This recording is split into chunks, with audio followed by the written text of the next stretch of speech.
Supreme court का वो आदेश जिसमें टीईटी यानी शिक्षक पात्रता परीक्षा को अनिवार्य किया गया है और इसके साथ ही मध्य प्रदेश छत्तीसगढ़ के साथ पूरे देश के हजारों लाखों शिक्षकों की नौकरी पर बनाई है। सुप्रीम कोर्ट ने हाल ही में शिक्षकों से जुड़ा हुआ एक फैसला दिया था। सुप्रीम कोर्ट के इस फैसले का असर यूं तो पूरे देश पर होगा, लेकिन कुछ राज्य ऐसे भी हैं जो इस फैसले के खिलाफ फिर से पुनर्विचार याचिका दायर करने जा रहे हैं। दरअसल सुप्रीम कोर्ट ने शिक्षकों के लिए टीईटी यानी कि शिक्षक पात्रता परीक्षा पास करना जरूरी किया है। इसी वजह से छत्तीसगढ़ के 70,000 से ज्यादा शिक्षकों पर संकट है, क्योंकि इन्हें नहीं पता कि इनकी नौकरी रहेगी या नहीं, और अगर रहेगी तो क्या इन्हें प्रमोशन मिलेगा या नहीं। और अब शिक्षक संगठन छत्तीसगढ़ सरकार से पुनर्विचार याचिका दायर करने की मांग कर रहे हैं। सुप्रीम कोर्ट ने अपने फैसले में क्या लिखा है और कानूनी पहलू क्या बता रहे हैं, इसके लिए आप देखिए रायपुर से हमारे संवाददाता विनय वर्मा की ये खास रिपोर्ट।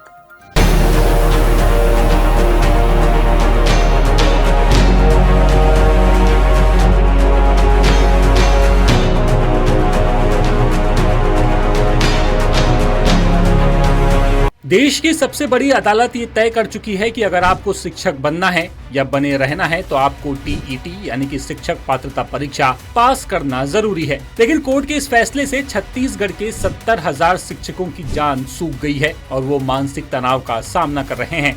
सबसे पहले आप ये जान लीजिए कि आखिर सुप्रीम कोर्ट ने अपने फैसले में क्या कहा है। सुप्रीम कोर्ट ने कहा है कि शिक्षकों को टीईटी एग्जाम पास करना अनिवार्य होगा, नहीं तो उनकी नियुक्ति और पदोन्नति पर खतरा बन सकता है। और सुप्रीम कोर्ट के इसी फैसले के खिलाफ उत्तर प्रदेश सरकार पुनर्विचार याचिका भी दाखिल करने जा रही है और छत्तीसगढ़ के शिक्षक संगठन भी यही चाहते हैं कि राज्य सरकार भी इस मामले में उत्तर प्रदेश, तमिलनाडु और केरल की तरह पुनर्विचार याचिका दायर करे। अब अगर मामले के कानूनी पहलू को देखें तो शिक्षक संगठन कानूनी पहलू पर जोर देकर एनसीटीई की एक अधिसूचना का हवाला दे रहा है। संगठन ने 23 अगस्त 2010 की एनसीटीई अधिसूचना का हवाला दिया, जिसमें कहा गया कि टीईटी का प्रावधान आरटीई अधिनियम 2009 से लागू होने से पहले नियुक्त शिक्षकों पर लागू नहीं होगा। ऐसे में ये फैसला शिक्षकों के अधिकारों का उल्लंघन है।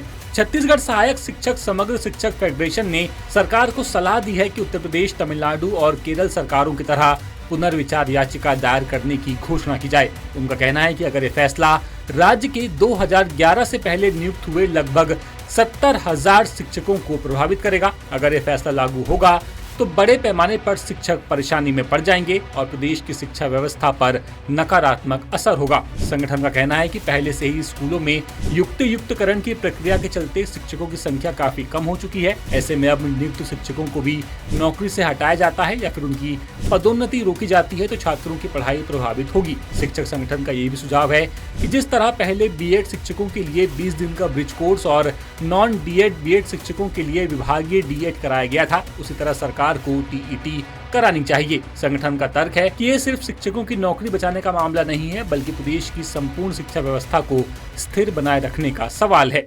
लेटेस्ट, इन्वेस्टिगेटिव और इन डेप्थ खबरें देखने के लिए ज्वाइन कीजिए द सूत्र का व्हाट्सएप चैनल, सब्सक्राइब कीजिए यूट्यूब चैनल, लाइक कीजिए फेसबुक पेज और पढ़ते रहिए वेबसाइट www.dasutr.com।